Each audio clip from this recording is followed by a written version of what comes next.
कोर्टाच्या आदेशाप्रमाणे आम्ही गौण खनिज हे वाहतूक करतच नाही आहे, मिनरल प्रोडक्ट म्हणून आम्ही वाहतूक करतोय। त्या संदर्भात त्यांना आम्ही वारंवार विचारणा केली असता त्यांनी उडवडीची उत्तर दिली आणि याच्यामध्ये पूर्ण आम्हाला दिसते असं की वारंवार निवेदन देऊन सुद्धा त्यांनी पूर्ण क्रशर मालकांना म्हणजे क्रशरधारकांना पूर्णपणे पाठीशी घालण्याचं काम केलेलं आहे आणि पूर्णपणे शासनाचं आणि सरकारचा महसूल बुडवण्याचं काम ते करत आहेत। त्याच्यासाठी कलेक्टर साहेब शिंगारे साहेब त्याला पूर्ण जबाबदार राहतील आणि याच्यापुढे जे आमचं आंदोलन होईल त्यासाठी आम्ही तीव्र आंदोलन छेडणारच आहोत। त्याला पूर्ण सरकार आणि कलेक्टर साहेब यांची जबाबदारी राहील।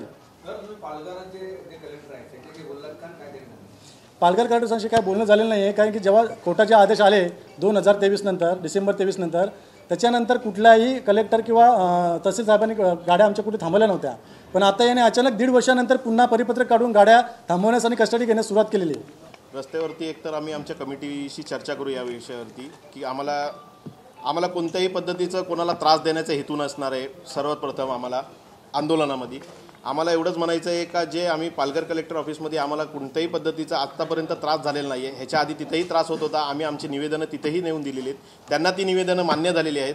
फक्त हा नियम फक्त ठाणे कलेक्टरमध्येच का आहे ह्याचा आम्हाला जाब साहेबांना विचारायचा आहे की साहेब तुमच्यासाठी हा जो कोर्टाचा आदेश आहे हा अख्ख्या महाराष्ट्रासाठी आहे, हा तुम्ही फक्त तुमच्या ठाणे जिल्ह्यापुरता का मर्यादित ठेवता हे परिपत्रक? बाकीच्या जिल्ह्यांमध्ये आत्तापर्यंत असे कोणत्याही पद्धतीचे परिपत्रक जाहीर नाही केलेले आणि ह्याच्या आधी त्यांनी गाड्या त्या टायमालाही पकडल्या होत्या।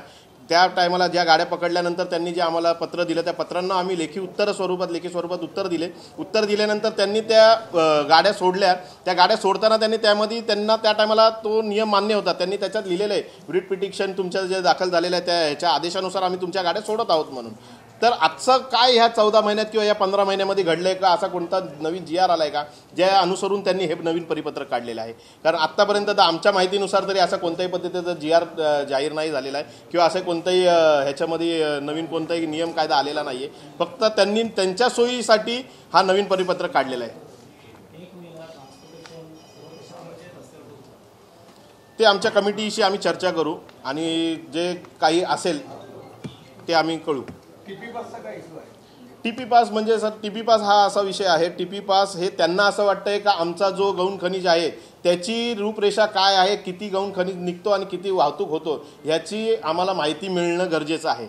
तर ती माहिती आम्हाला तरी वाटतं तुम्हाला टीपी पास घेण्यापेक्षा हजारो गाड्या रोडवरती चालतात, हजारो गाड्या तुम्ही थांबून टीपी पास विचारण्यापेक्षा ज्या 100 खडी मालक आहेत खदानधारक आहेत तुम्ही त्या 100 खदानधारकांकडे जर गेले तर तुम्हाला नक्कीच त्याचं उत्तर मिळेल। त्याच्यासाठी तुम्हाला हे 100 गाड्या 1000 गाड्या रोडवरती थांबून तुम्हाला वेगवेगळ्या पद्धतीचे पथकं नेमून त्यांना रस्त्यावरती पाठवण्याची गरज नाही आहे असं मला वाटतं। मी काही त्यांना नियम काय कुठलं सांगू शकत नाही, पण त्यांनी मला तरी असं वाटतं का हे 1000 गाड्या थांबून रोडवर चेक करण्याऐवजी त्यांनी त्या ज्या 101 गाड्या खदान मालक आहेत त्या खदान मालकांकडे जावं आणि त्यांनी त्यांचं मागणी घ्यावी का बाबा नक्की तुमचं किती उत्खनन झाले आणि त्यांनी त्यांच्याकडून किती रॉयल्टी घेतलेली आहे त्याची।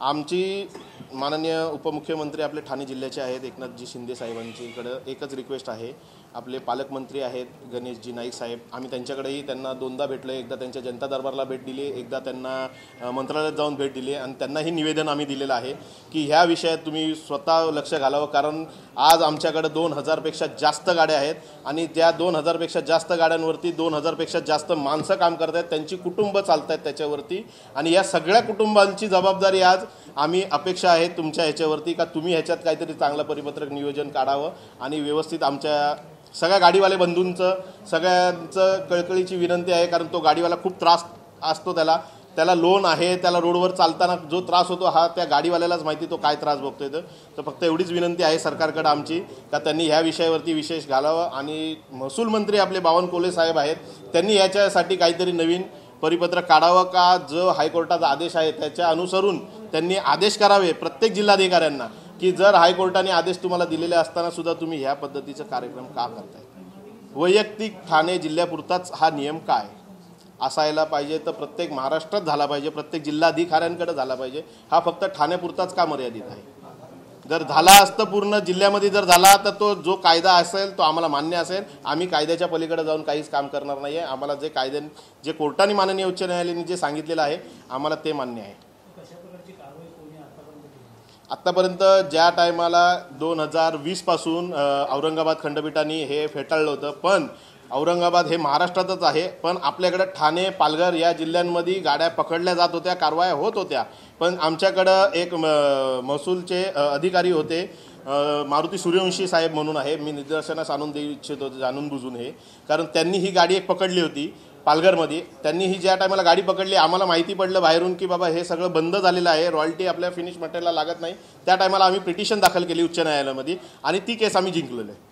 आणि पिटिशनमध्ये सरळ सरळ असं लिहिलेलं आहे, ते पिटिशनची कॉपी मी तुम्हाला पत्रकार बंधूंना सगळ्यांना देईल. त्याच्यामध्ये सरळ सरळ लिहिलेलं आहे, खडी पावडर हे एक फिनिश मटेरियल आहे, त्याचा फॉर्म चेंज होतो, त्याची महसूलची रॉयल्टी आम्ही एकदा जर भरलेली असेल तर ती वारंवार तुम्हाला भरायला लागत नाही, भरायला येत नाही. तर त्याच्यासाठी तुम्हाला कोणताही टीपी पास, झिरो रॉयल्टी अशा प्रकारचं काही घ्यायची गरज नाही आहे. त्यांनी आम्हाला सरळ त्या महसूल ह्याच्यातनं वगळून टाकलेलं आहे.